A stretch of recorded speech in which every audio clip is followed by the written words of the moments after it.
I appeal to any man that was in court. Whether in the summing up of the evidence, Judge Garrow did justice to me as a prisoner at the bar. Was he not inveterate against me? Did he not influence the minds of the jurymen and almost insist upon their pronouncing me guilty? Did any person identify me to be the identical person, except those officers who we all know, and every Englishman must know, have always been instrumental to the death of innocent men? In what manner is it could I ever be guilty of high treason? It was never pretended I'd ever said anything directly or indirectly. There is not one single witness have ever said that I said anything. Consequently, I could not be a person that was in the conspiracy. They have said only that there was a man of color, and unfortunately I was caught near the spot and was fixed on by them.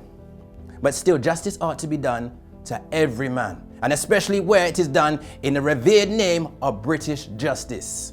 Suppose I was found with a sword in my hand. Who can prove that I was meant to overturn the government? Who can prove that I meant to assassinate the ministers? Who can prove that I was meant to lay my hand on my sovereign?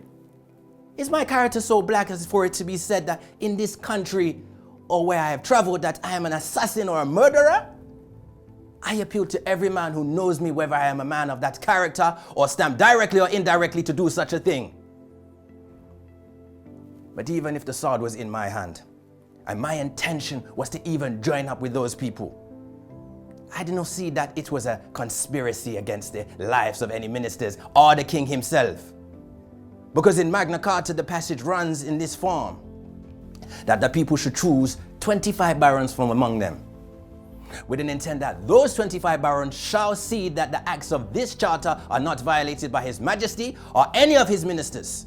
And if any of them be violated, 4 of those barons shall go and insist on redress. How? With empty hands? No, with arms to stand and claim their rights as Englishmen.